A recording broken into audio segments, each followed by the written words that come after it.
All right, so what if there's a way to have more structure in your life so that instead of feeling lost, you have a clear direction?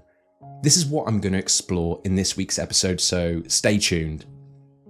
I took inspiration from Jim Rohn in this episode, and I want to share some of the things which have helped me gain more discipline and more structure in my life. So I really hope this helps you. And I want to take a look at tasks because once we complete them, we find that, say, more appear afterwards, and you may notice that it's the same. So, for example, I find that if I'm taking out the trash, I state to myself that this is what I need to do.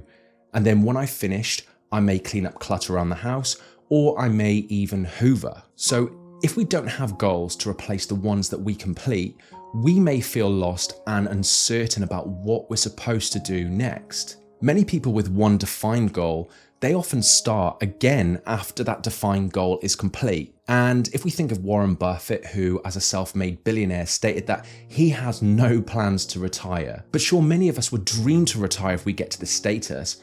But if we ever got there, the chances are we'd probably seek something else, maybe a new avenue or venture to test and challenge ourselves. So what do we need to do in order to gain more structure and discipline in ourselves? We need to set aside time towards our goals and how we can look to achieve this. So journaling can help for visualization whilst getting that thought out of your head and onto paper. We can also picture ourselves researching the goals and writing down in our journal how this would make us feel when we actually get there. We need to really specify these goals. So we need to write down specifically what they are. What do you want and why this will help you? So it's best to write down as many goals as possible so that if that goal that you're seeking, say, is complete, then you're not lost trying to find something else to fill that gap. Take time for you to complete this exercise.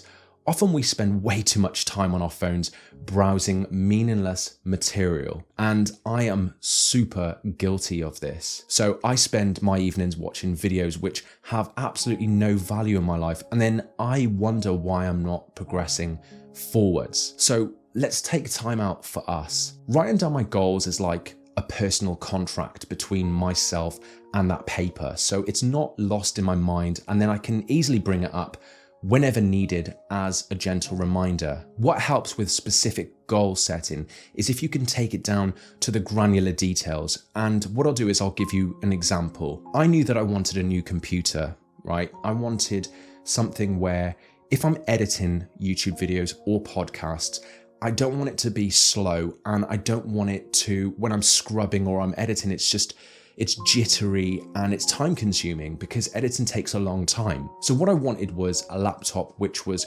fast, it was within a budget that I set myself, and it performs well enough specifically for these tasks in hand. So I bought a Mac. This was before the new Apple release, by the way, so I'm a little bit gutted in this respect. So what I did was I wrote down specifically what this computer needed to include by watching YouTube videos and reading blogs to make sure that the choice that I make is specific to what I really, really want. So I had to write down, this is what I want, this is what I need it for. When I was writing down, I wrote down a list of everything that this laptop had to have to help me improve my workflow. And then by writing it down, I then try to find a laptop that ticked those boxes. So describe everything by reaching that goal and what it will do. Take it to granular details. See, writing down what I wanted and then forming a plan to achieve it, I found that after a couple of months of visualizing, saving, and planning to reach my goal, that eventually it did happen. Now, because I have other goals, I can cross this Mac off the list and focus on other avenues. So we also need to remember that we do not have to fixate on, say, one goal at a time, especially if they are smaller. Sometimes the bigger goal may take longer, but there are also mini goals that may sit within. And if this is the case, you can categorize the goals on paper like stages and form them one after another. That way, if you have the ultimate goal and the top, say, followed by a series of smaller goals, these smaller goals can be categorized from the easiest to the hardest. If we look at this goal ladder technique, what essentially you want to do is place the most difficult goals at the very, very top and the easier goals at the very, very bottom. So if, say, you've got a specific thing that you want to reach, write it down as this is the top, this is where I want to get to, or this is what I want to do. And then think of the stages that may fall within, and then categorize them based on easiest to hardest. Once you've got that category, then put the easiest at the bottom and put them as a list, one on top of the other, so that slowly you're going from easiest all the way up to your hardest goal. Then draw a line either side of those. So once you've achieved one of those goals, say at the bottom, the easiest, cross it off. And then once you move up to the next easiest goal and you cross that off, what you're essentially doing is forming a ladder.